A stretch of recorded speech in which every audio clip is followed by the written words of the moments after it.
El domingo pasado comenzamos una serie de mensajes. Por la mañana terminamos la serie de las bienaventuranzas y por la tarde comenzamos la serie La Crucifixión. Mateo capítulo 26 del versículo 57 al 68. Ya no se proyecta. Entonces vamos a ver el juicio.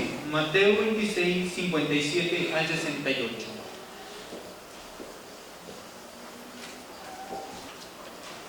Los que prendieron a Jesús le llevaron al sumo sacerdote Caifás, a donde estaban reunidos los escribas y los ancianos. Caifás representa la religión, los escribas el estudio y los ancianos la sociedad. 58. Mas Pedro le seguía de lejos hasta el patio del sumo sacerdote y entrando se sentó con los alguaciles para ver el fin. Y los principales sacerdotes y los ancianos y todo el concilio buscaban falso testimonio contra Jesús para entregarle a la muerte. Y no lo hallaron, aunque muchos testigos falsos se presentaban, pero al fin vinieron 2 testigos falsos. Me suena así como medio curioso porque presentaban testigos falsos y luego otros 2 testigos falsos. Bueno, que dijeron, dijo, puedo derribar el templo de Dios en 3 días, reedificarlo. Y levantándose el sumo sacerdote le dijo, ¿no respondes nada? ¿Que testifican estos contra ti? Mas Jesús callaba. Entonces el sumo sacerdote le dijo, te conjuro por el Dios viviente que nos digas si eres tú el Cristo, el Hijo de Dios. Jesús le dijo, tú lo has dicho, y además les digo que desde ahora me verán al Hijo de Dios, al Hijo del Hombre, sentado a la diestra del poder de Dios y viniendo en las nubes del cielo. Entonces el sumo sacerdote rasgó sus vestiduras, diciendo, ha blasfemado. ¿Qué más necesidad tenemos de testigos? He aquí, ahora mismo han oído su blasfemia. ¿Qué les parece? Y respondieron ellos, el reo de muerte. Entonces le escupieron en el rostro y le dieron de puñetazos y otros le abofeteaban, diciendo, profetízanos, Cristo, ¿quién es el que te pegó? Ok, a ver si nos ayuda allí el técnico en introducción. Bien, entonces tenemos la serie de la crucifixión y hoy vamos a ver el juicio. Si ya puedes explicarle a la siguiente. Tenemos el juicio.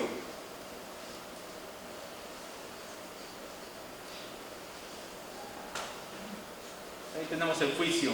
Entonces, ¿qué les cuento? Se dice de un abogado que le dice a su defendido, al cual ya han sentenciado, condenado. Le dice así su abogado: bueno, don Juan, hice todo lo humanamente posible para tratar que lo exoneraran, pero no se pudo. Se agotaron todas las instancias, utilicé todos los recursos posibles, pero desafortunadamente el fallo nos fue adverso. Lamentablemente ya no se puede hacer nada, le dice el abogado a don Juan. Después de un tiempo, de pasar un rato, de estar pensando don Juan, luego de pensarlo un poco, le pregunta al abogado. ¿Qué creen que le dice al abogado? Ya el abogado ya había agotado todos sus recursos ya. Y le dice don Juan, ¿qué le parece, señor abogado, si dice que fue usted?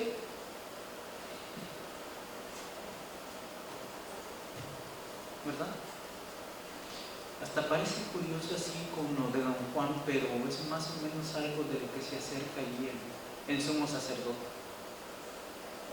¿Verdad? El sumo sacerdote. Ok, quiero compartirles 4 cosas en cuanto al juicio. Primero,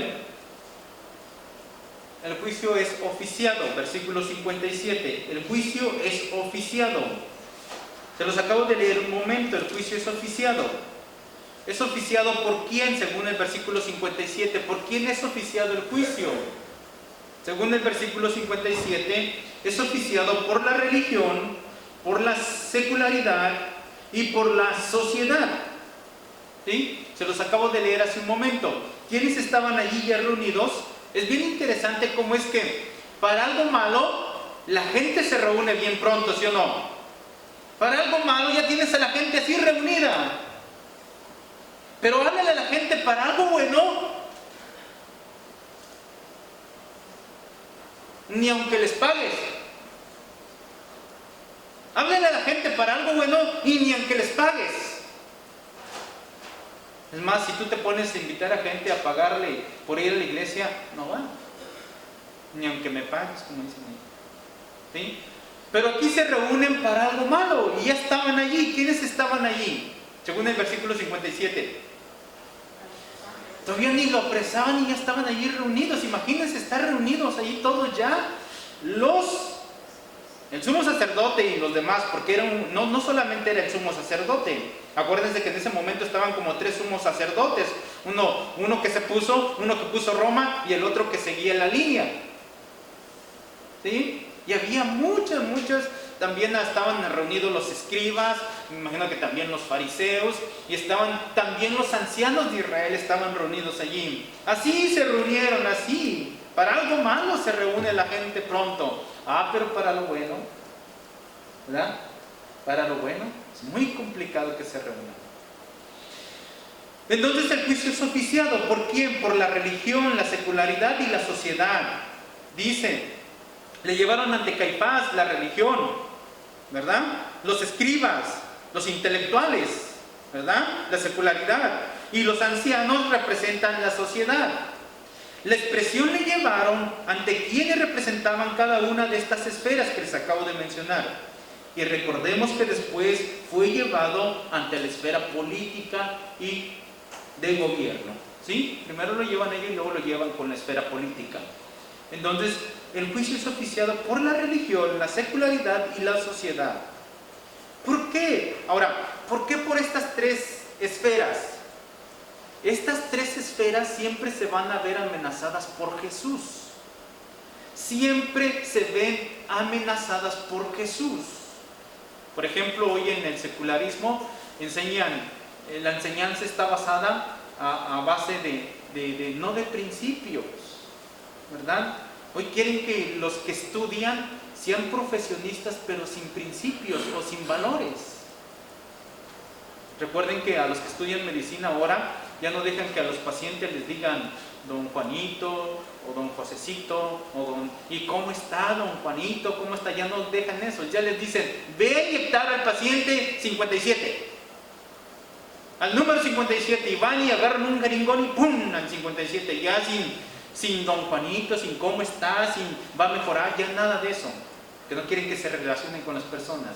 Es decir, que vayan teniendo los que estudian enfermería o todos, que vayan teniendo una ¿qué? ¿Cómo se le llama eso?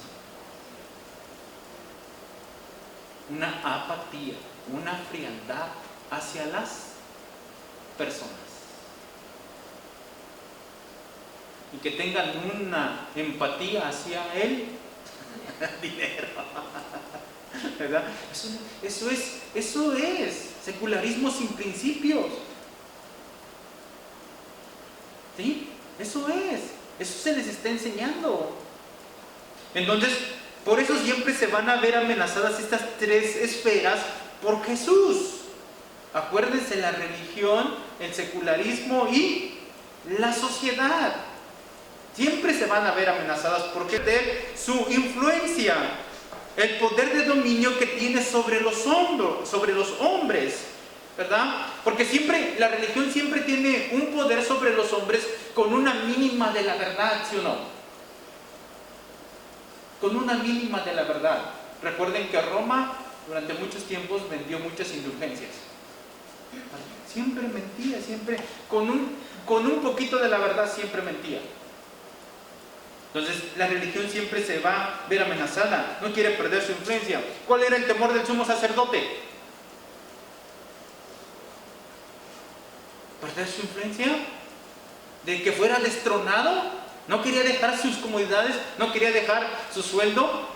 Están como nuestros senadores, ¿verdad? ¿Cuánto gana un senador, un magistrado? ¿Cuánto gana un magistrado? ¿Cuánto? 600,000 pesos. ¿Ustedes creen que si ahora que entró Obrador y quería bajarles el sueldo, querían que entrara él? Son amenazados sus intereses. ¿Sí? Entonces, siempre va a ser eso. El sumo sacerdote se veía amenazado, porque la religión siempre será amenazada por la verdad, ¿verdad? Tiene miedo a perder su influencia. En la secularidad pasa lo mismo. Creen que la razón y la fe no pueden estar aunadas. Y la verdad es que sí pueden estar aunadas. ¿Quiénes representaban la secularidad aquí en este pasaje? ¿Los qué? Los escribas. ¿Qué hacían los escribas? ¿Qué hacían los escribas, hermanos? ¿Qué hacían los escribas? ¿Qué hacían los fariseos? Estudiaban, escribían, estudiaban, interpretaban la ley. ¿Sí? Interpretaban. ¿Eran los qué? Los intelectuales, los estudiosos, ¿sí o no? Eran los estudiosos. Entonces, quieren que la fe no puede, está peleada con la razón, ¿verdad? Ellos, fíjense bien, estos están juzgando a Jesús, los que estudiaban las Escrituras. Cuando Jesús se presenta como el Cristo, sí, esperamos al Cristo. Pero ¿qué tal cuando dijo, pero soy el Hijo del Hombre? Patinó todo en su mente, todo patinó. ¿Cómo que? O sea, si eres el Cristo, pero eres el Hijo del Hombre. Y luego se enojan más cuando dice, pero también soy el Hijo de Dios. ¡Oh! Es que esperamos al Cristo, pero no esperamos que el Cristo sea el Hijo del Hombre, mucho menos el Hijo de Dios. O sea, estudiaban. Entonces, en ellos no concuerda que el Hijo del Hombre, que el Cristo sea el Hijo del Hombre y a la vez sea el Hijo de Dios. Porque ellos, en su razón, se peleó ¿con qué se peleó? Con la fe, ¿sí? Su razón se peleó con su fe y ellos esperaban al Cristo. Y en eso está bien, o sea, sí esperamos al Cristo. Pero no que el Cristo sea el Hijo del Hombre, ni mucho menos el Hijo de Dios. Pero entonces, hermanos, vamos ahora a concluir nosotros. Ya tenemos la Escritura completa, ¿verdad? Y ahora vamos a ser más razonables. Nuestra fe nos dice que lo razonable es que el único que pueda salvarnos es el Hijo de Dios. Pero que Dios se humanó por medio de ¿qué? Del poder de Dios en María. Entonces, ¿es razonable que sea el Hijo de qué? Del hombre. Bueno, y nosotros ya tenemos eso. Pero choca allí entonces, chocan en ellos. Entonces, así es la secularidad, pasa lo mismo, creen que la razón y la fe no pueden estar aunadas. Pero entendamos que la razón es buena, que cuando no nos alcanza la razón, para eso tenemos la ¿qué? La fe. Para eso tenemos la fe. Podemos entender que somos personas limitadas, es razonable. Entonces, si nosotros hay cosas que no podemos hacer, ¿quién las va a hacer? La fe. ¿Sí? La fe. Dios. Entonces, pero no, o sea, quieren echar fuera a Jesús de ahí de la secularidad. La otra que es, ¿y qué decir de la sociedad? Que busca, a como sea posible, contradecir los absolutos de la verdad. ¿Sí? Los absolutos de la verdad. ¿Sí o no? La sociedad busca, a como sea posible, contradecir los absolutos de Dios. Te lo digo desde ahorita. Yo. Eso no me pasa nada. Te lo digo yo desde ahorita. Yo no le voy a enseñar a mi hijo, a mi hija, no les voy a enseñar que hay un tercer set No le voy a enseñar eso.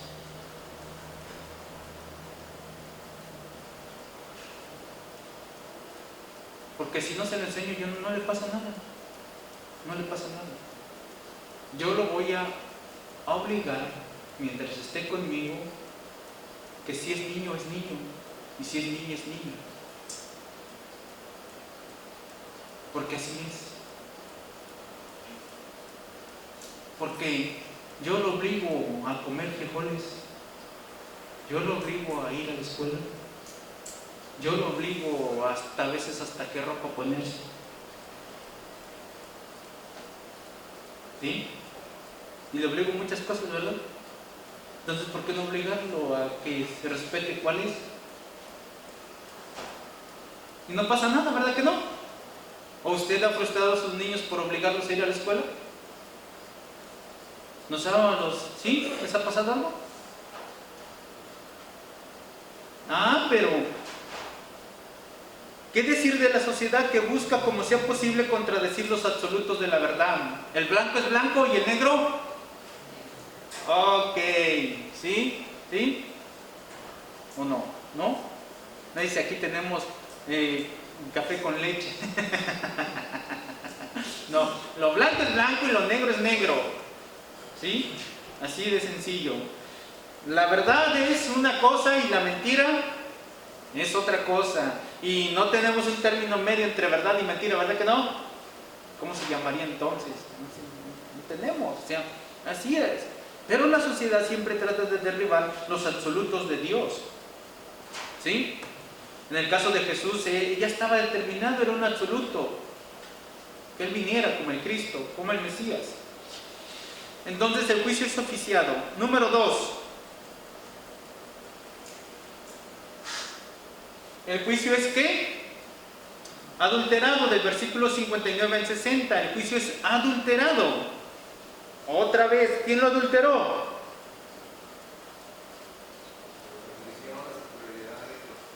Exactamente. ¿Quién adulteró el juicio?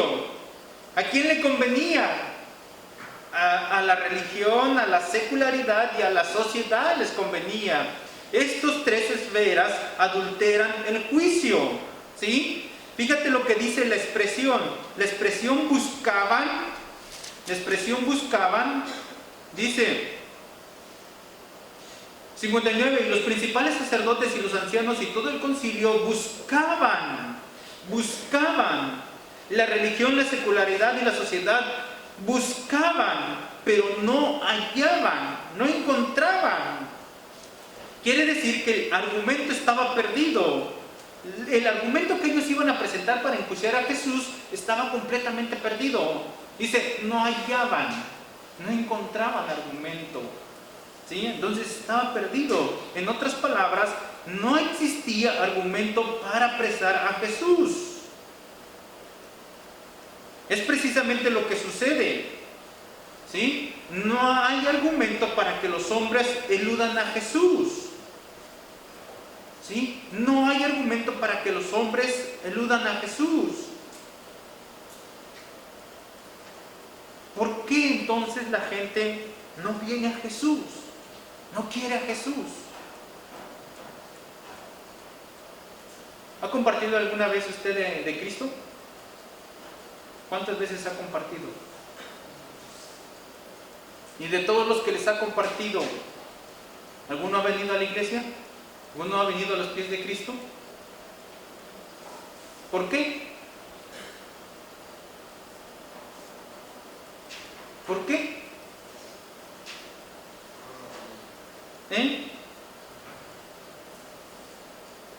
Si no hay por qué rechazar a Jesús, si no hay de qué acusar a Jesús, si no hay de qué decirle a Jesús, no, Jesús, es que ¿cuáles pecados? No, Jesús, es que ¿tú de qué me salvaste si te moriste? Es más, ¿dónde estás, Jesús? O sea, todos los argumentos que podamos tener contra Jesús, no los hay. No los hay. Lo que sí se antepone ante el aceptar a Jesús son los intereses. Son nuestros intereses. Son nuestros deseos. Hace un momento estábamos cantando el de Renuévame, ¿sí? Renuévame, Señor Jesús. ¿Y qué le dice? Ya no quiero ser igual. O sea, eso es lo que se antepone. Eso es lo que antepone la religión, la secularidad y la sociedad. No hay argumento para desechar a Jesús. No hay argumento para no admitir a Jesús. No hay argumento para decirle a Jesús, tú no puedes ser parte de mi vida, Jesús. No hay argumento. Lo que pasa es que cuando Jesús ya está en nuestra vida, entonces tiene que salir todo ese deseo, todos esos anhelos, todos esos sueños guajiros que yo le llamo, ¿sí? Porque todo lo que yo deseo, todo lo que yo anhelo, todo lo que yo sueño, tiene que ser intercambiado por lo que ahora desea, anhela y tiene Jesús. Entonces, por eso el juicio es adulterado. No hallaban, no encontraban argumento para enjuiciar a Jesús. Entonces pasa lo mismo, no hay argumento para que los hombres saludan a Jesús. Son los intereses de los hombres los que están amenazados. Pero, ¿qué van a hacer? ¿Qué van a hacer? Mejor negamos a Jesús, mejor enjuician a Jesús. Está mal Jesús, nosotros no, Él es el que está mal. ¿Qué hay que hacer con Jesús? Mátenlo.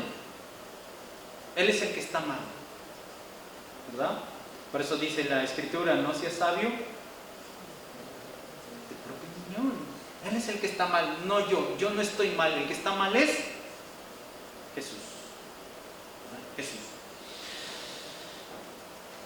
Entonces buscaban y no hallaban. Nada más quiero compartirles 3 cosas en cuanto, fíjense, no podían, ¿cómo es que adulteran el juicio? Fíjense lo que hacen estos hombres. Primero, no podían sesionar de noche. ¿Y dónde estaban reunidos? ¿A qué hora estaban reunidos? En la noche, en la medianoche, pasada la medianoche estaban reunidos. No podían sesionar de noche. Pero recuérdense que en la noche es cuando más opera el mal. No podían sesionar de noche.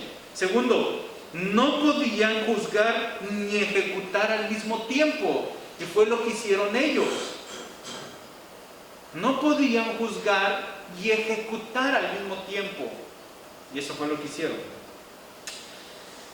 Otra cosa, que ellos sabían bien, tanto el sumo sacerdote como los ancianos y como los escribas y fariseos, sabían bien que tener falso testigo o sobornar al testigo merecía la pena de muerte. Entonces, ¿a quién debían de matar?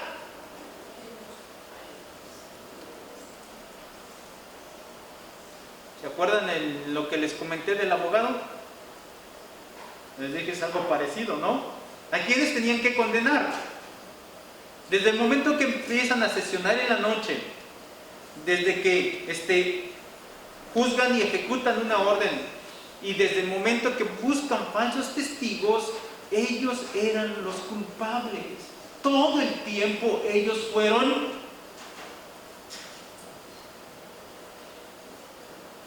Eso es interesante, ¿no?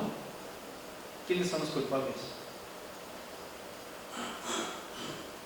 ¿Quiénes son los culpables? Pues nosotros. Y de una manera más clara, más universal, tanto ellos como nosotros somos los culpables. Ellos alteraron el juicio sin darse cuenta de que eran los planes de Dios.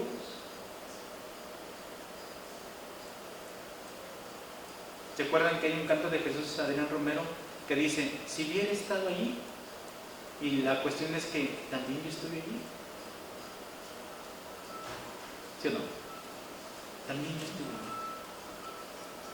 Entonces, por eso el juicio es adulterado, es alterado, ¿sí? Entonces buscaban y no hallaban. No hallaban, claro que no hallaban, ¿verdad? No hay argumento para desechar a Jesús, pero bueno.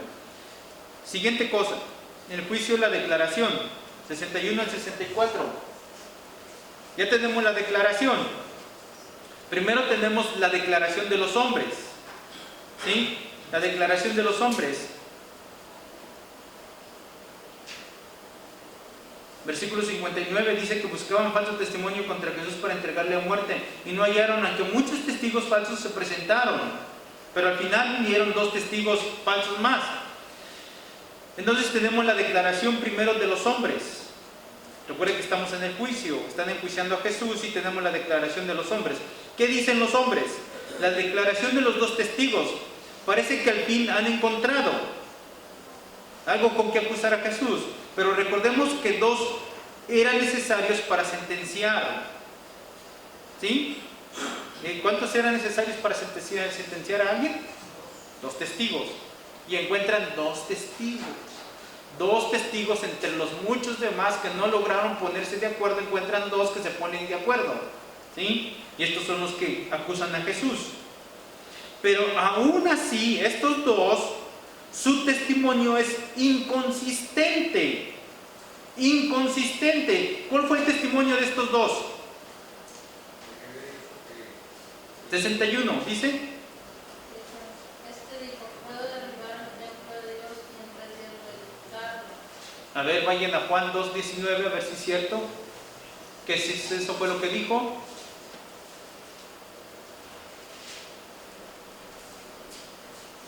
Respondió Jesús y les dijo, destruid este templo y en 3 días lo levantaré. Y ellos dijeron que él lo iba a... ¿Y él qué dijo? Lo destruirán ellos. Pues sí, a ver, ustedes destruyanlo, ¿verdad? A ver si es cierto. Ustedes túmbenlo. O sea, ustedes túmbenlo, yo lo levanto. Entonces, imagínense, ¿qué iba a pasar con los que lo tumbaran? ¿Qué iba a pasar con los que tumbaran el templo? Les iban a dar cuello y les dice, ustedes túmbenlo, yo lo levanto. Pero yo lo levanto hasta que ustedes lo tumben. Yo no, ¿verdad? Es como cuando le dice, cuando lo acusaban de que decía blasfemia porque perdonaba pecados. Y le decía, a ver, ¿qué es más fácil decir? Toma tu cama y anda, o tus pecados te son perdonados. ¿Qué era más fácil? Aquí les dice lo mismo, o sea, ustedes túmbenlo. Yo lo levanto, pero lo levanto hasta que ustedes lo tumben. Y cómo iba a estar difícil para que lo tumbaran, ¿verdad? ¿Les iban a dar cuello? Entonces, parece que ya encontraron, pero aún su testimonio de estos 2 testigos es inconsistente, es muy inconsistente, ¿sí? No podían juzgar por el simple hecho de decir, yo destruyo este templo con una espada, ¿verdad que no? Ya no podían juzgarlo por decir, bueno, yo voy a destruir el templo con una espada. ¿Cómo lo va a destruir con una espada? ¿Verdad que no? Además, no fue ni lo que dijo. Dijo, ustedes destruyanlo. Así que no es consistente. Es algo incongruente este testimonio. Las palabras de los 2 testigos son inconsistentes con lo que Jesús dijo en Juan 2:19. Él dice, destruyan. Después yo lo levanto. Él no dijo, lo destruyo. Él no dijo, lo destruyo. Él dijo, destruyanlo. ¿Sí? ¿Ya se fijan cómo agarra la religión, verdad, de Samelias? ¿Ya se fijan cómo la religión agarra todo y lo... ¿Ya ven cómo es el hombre también? Que el hombre también todo lo... yo me acuerdo cuando decían allá en el rancho, Dios dijo, ayúdate que yo te ayudaré. ¿Sí decía Dios eso? ¿Verdad? Entonces agarran muchas frases y las tuercen, ¿verdad? Entonces, dice, no lo destruyo. Él no dijo, lo destruyo. Dijo, ustedes destruyanlo. Y él no dijo que le iba a construir. ¿Sí dijo que le iba a construir? ¿En Juan dijo que le iba a construir? ¿Qué palabra usa en Juan? ¿Qué iba a hacer, hermano? Él dijo que le iba a construir. ¿Verdad que él dijo? Lo voy a edificar. Voy a edificar. La palabra edificar tenía que ver más con vidas labradas que con un edificio, en la palabra que usa Jesús para edificar. Entonces ahí lo tenemos. Entonces la declaración por los hombres. Segundo, la declaración por el sacerdote. La declaración por el sacerdote. La acusación no era por el templo, sino por llamarse a sí mismo hijo de Dios. ¿Sí? Eso es de lo que lo acusa el sacerdote. El sacerdote no se va por la acusación del templo, sino por llamarse a sí mismo hijo de Dios. Ante las acusaciones anteriores, ¿se fijan que Jesús no dijo nada? Cuando lo acusan de que él derribaba el templo, ¿se fijan que no dice nada? Se queda calladito, ¿verdad? Entonces, ¿cuándo es cuando dice algo Jesús? ¿Hasta cuándo? Cuando le dice, te conjuro que me digas, cuando le dice el sacerdote, ¿verdad? Te obligo que me digas si tú eres el Hijo de Dios. Ahí es cuando ya se defiende, a él no le interesa el templo, su acusación allá. Pero entonces ya tiene que decir la verdad, porque es la verdad, ¿sí o no? Y dice la verdad completa, no dice una verdad a medias, porque dice, no solamente soy el Hijo de Dios, sino que soy el Hijo del Hombre y el Hijo de Dios. Él no dice soy el Cristo, porque si hubiera dicho soy el Cristo, otra vez, ¿sí lo qué? Sí lo aceptan. Si él dice soy el Cristo, sí lo aceptan. ¿A quién esperaban? Al Cristo, ¿sí? A él sí lo esperaban. Pero cuando dice Hijo de Hombre de Dios, responder, el Cristo no hubiera causado ira ante la multitud, ¿sí? Pues el pueblo esperaba al Cristo, pero causó ira cuando dijo soy Hijo de Dios. Ahora, esa es la declaración de los hombres, del sumo sacerdote. Ahora tenemos la declaración de Jesús. No solo el Hijo, dice Jesús. Yo no solamente soy el Hijo, dice Jesús. Esta es mi declaración, dice Jesús. Yo no solamente soy el Hijo. Yo no solamente soy el Hijo, como tú lo has dicho. ¿Quién fue el que dijo que era el Hijo? Caifás dijo, tú eres, pues sí, tú lo dices. Pero le dice Jesús, pero yo no solamente soy el Hijo de Dios. Yo no solamente soy el Hijo de Dios, sino que además, estaré sentado a la derecha de Dios en un futuro inmediato. Voy a estar sentado a la derecha de Dios en un futuro muy inmediato. Esto es impresionante porque le dice, tú dices que soy el Hijo de Dios, pero es que no solamente soy el Hijo de Dios.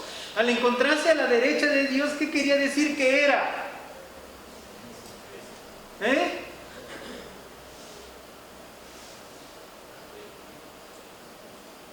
Esto ya le llena de piedritas el buche al sumo sacerdote.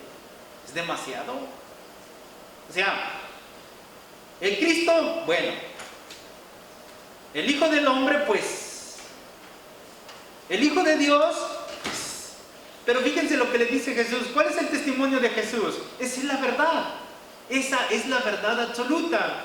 ¿Qué le dice Jesús al sumo sacerdote? Mi declaración es que soy ¿qué? ¿Soy qué?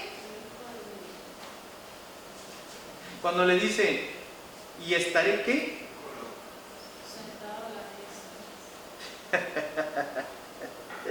¿Qué le está diciendo?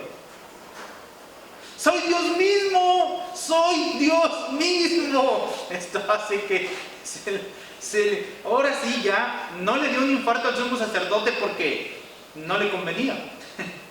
Pero dice, no solamente soy el Hijo de Dios, soy Dios mismo. Y en un futuro ya inmediato voy a estar allí en mi trono de gloria.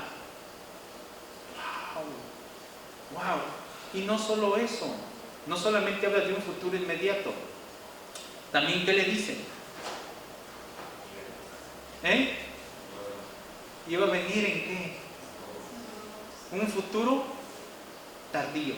Un futuro tardío. Esa es la verdad.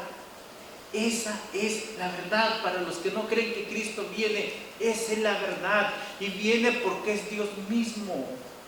Como mucha gente me ha dicho, pero ¿de qué me salvó Jesús? Si lo mataron y allí se quedó muerto.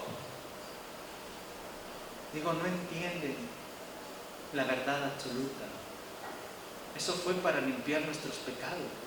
Pero Él viene con poder y gloria nuevamente. Él viene con poder y gloria en las nubes. Y esa es la verdad absoluta.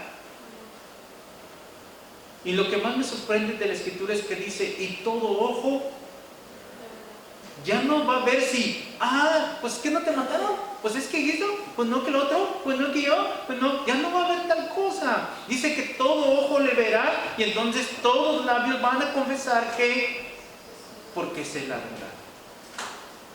Esa es la verdad. Lo interesante dice que lo van a ver hasta a quienes lo traspasaron. Hasta desde aquellas épocas lo van a ver. Eso es lo más impresionante. Así que, ¿qué argumento puedes tener para no aceptar a Jesús?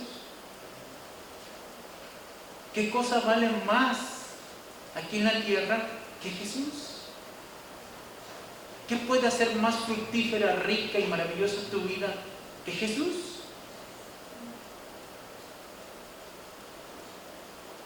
Por eso, no seas como los hombres en esta semana pinga. Sí, porque le dicen Semana Santa, le digo, de Semana Santa ya no tiene nada. Es una semana pinga, ¿verdad?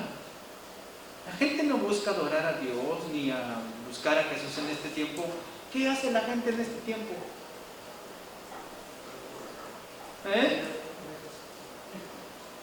Entonces, ahí está. Entonces, la declaración de Jesús dice, tú has dicho que soy el Hijo de Dios, pero yo te digo que soy Dios mismo. Soy Dios mismo. Soy Dios mismo. Y el juicio que tú tienes ahorita para conmigo, yo lo voy a tener para contigo en un tiempo muy... Así es. Eso es. Acuérdate que ya no viene como el cordero, ya viene como el león, ya viene como el juez justo. Esa es la declaración de Jesús. La declaración de los hombres, muy ambigua, la declaración del sumo sacerdote lleva algo de verdad, pero la declaración de Jesús es la verdad. Es la verdad absoluta. Acuérdate de eso. Es la verdad absoluta. Última cosa. El juicio, la sentencia, 65 al 58. El juicio, la sentencia. Ahí tenemos a Caifás dándole un infarto, ¿verdad? Entonces, el juicio, la sentencia. Dice, entonces el sumo sacerdote rasgó sus vestiduras diciendo, ha blasfemado. ¿Qué más necesidad tenemos de testigo? He aquí ahora mismo habéis oído su blasfemia. ¿Qué les parece? Y respondieron ellos, dijeron, es reo de muerte. Es reo de muerte. Si le pido a mi hermano Josué que se ponga la guitarra para tocar gracias sublime. ¿Ves? Entonces,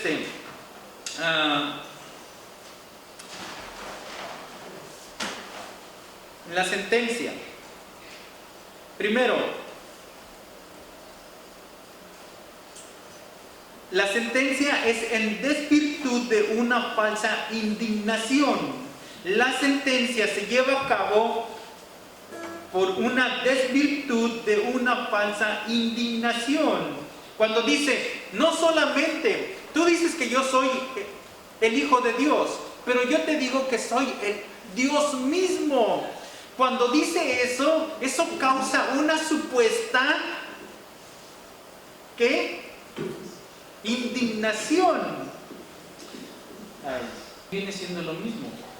Supuestamente hay una indignación.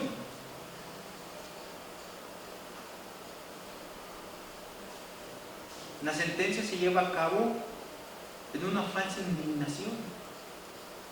La declaración rasgó es una clara muestra de una falsa indignación. Es falso, la religión es falsa. Ya lo vimos, la religión siempre será hipócrita. Está bajo una máscara, la máscara de la hipocresía.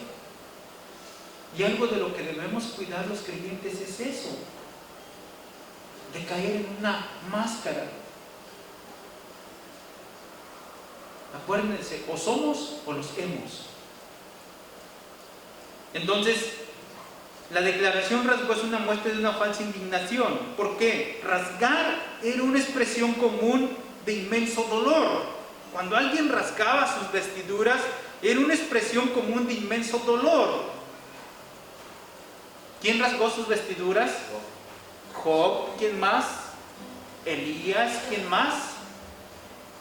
Muchos rasgaban sus vestiduras en una señal de dolor. Jeremías rasgaban sus vestiduras pero a ellos les indignaba el mal del pueblo, por eso rasgaban sus vestiduras, porque a ellos sí les indignaba el mal.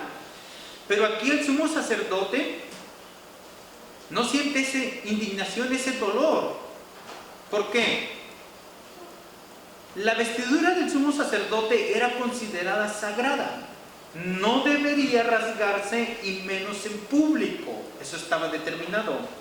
Así que el cólera del sacerdote le llevó a cometer la blasfemia de cuál acusaba a quién. ¿Se acuerdan lo que dice la Escritura? No juzguéis para que no seas juzgado. O sea, sé que antes de juzgar, ¿qué tienes que hacer? Dice, sí tienes que juzgar, tú juzgas. No, la Biblia no prohíbe el juicio, sí debemos de juzgar el mal. Pero dice que antes de juzgar el mal, te analices. No vaya a ser que queriendo sacar la pajita de no puedas ayudarle a sacarla porque tú traes una viga atravesada. Entonces, antes del juicio lo que tienes que hacer es primero quitar tu viga. ¿Sí?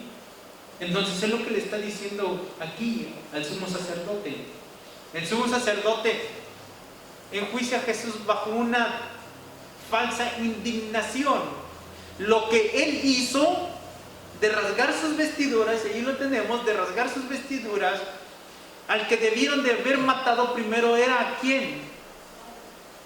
A él, al sumo sacerdote, a la religión.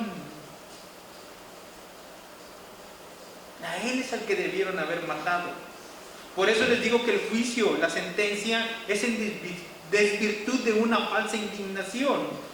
Realmente la indignación era para Jesús, puesto que le abofeteaban. ¿Sí? Debieron de haber aparecido las legiones de ángeles que dijo, ¿verdad? Que podía pedir a su Padre y inmediatamente. Pero no fue así. Analicemos esto, no fue así, entiéndelo, no fue así. Por eso, no minimice la gracia de Jesús. Tú en este tiempo no seas como la gente. No busques lo que la gente busca. No hagas lo que la gente hace. No hagas lo que la tradición, lo que la cultura, no lo hagas. Porque eso es rebajar y restarle importancia a lo que Jesús hace. Realmente la indignación debió de haber sido para Jesús, puesto que le abofeteaban con los ojos vendados. ¿Sí? Cuando le dicen, ya después cuando lo sentencian le amarran los ojos y lo golpean y le dicen, a ver, dinos, ¿quién te golpeó? Es maravilloso nuestro Dios. Jesús es maravilloso. ¿Saben por qué? ¿Acaso no sabía quién lo golpeó? Aún con todo y los ojos vendados. Él sabía quién lo había golpeado. Pero imagínense diciendo el nombre de quien lo había golpeado. Imagínense que por un momento, al abrir sus labios de decir, tú eres el que me golpea, ¿qué piensan ustedes que hubiera pasado?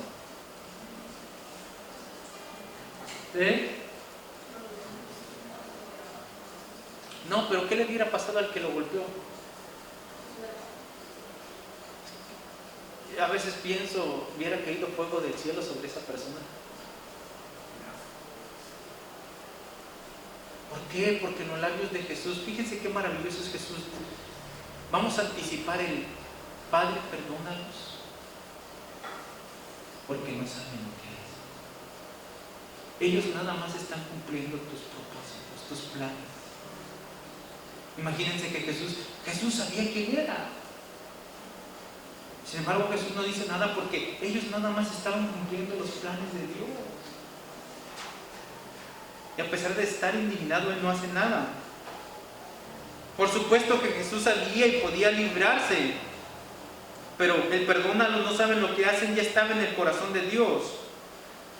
En virtud de la soberana voluntad de Dios, la expresión merece morir, cuando dicen, ¿y ustedes qué dicen? Merecen morir. Es una petición que se ahila con la voluntad de Dios en el Getsemaní. Cuando la gente pide, merece morir, ya estaba en el corazón. Esa petición de la gente, merece morir, se ahila con el Getsemaní. Desde el Getsemaní viene, desde que Él dijo es la hora, se ahila esa petición de muerte. ¿Sí? Por eso, es una virtud de la soberana voluntad de Dios, merece morir. Porque la pena que se exigía por la blasfemia era muerte por lapidación. Realmente, a Jesús no debieron de haberlo crucificado, debieron de haberlo lapidado. Pero como es Dios, ¿no? Es soberano, ¿no? Aún el mal que hace el hombre lo hace mal. Aún el mal que el hombre hace, lo hace mal. Vaya ironía, ¿no? Pero Dios no pone sus planes. Entonces la pena que exigía por la blasfemia de muerte era por lapidación, algo que no concuerda con la muerte en la cruz. Y la muerte de Jesús fue en la cruz, simbolizando, ¿se acuerdan cuando la serpiente levantada allá en el desierto, en Números? Allí está. Voy a concluir. En el juicio Jesús es abandonado. En el juicio Jesús es abandonado. Pedro le observaba a distancia, pensando en el final solamente, tanto del ministerio como el juicio sobre Jesús.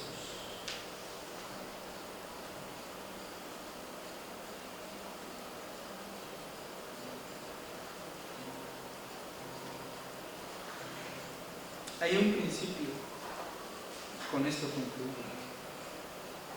En el juicio Jesús es ¿qué? ¿Es qué? Abandonado. En el juicio Jesús es en el juicio Dios nos abandona. Principio. No, todo lo que sube tiene. Así que no abandones a Jesús para que en el juicio no seas abandonado. No abandones a Jesús para que en el juicio no seas abandonado.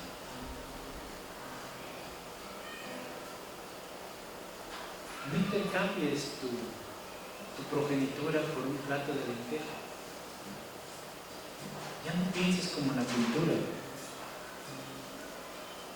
Ya no hagas como la cultura. La cultura es muy sutil y engañosa. Ahora tú vive conforme se vive en el reino de los cielos. Es maravilloso nuestro Dios, amén. Amén. Y no cesemos de hablar de esa gracia infinita que Él nos concede a través de su Hijo en la cruz del Calvario y de su sangre preciosa. Canta conmigo. Canta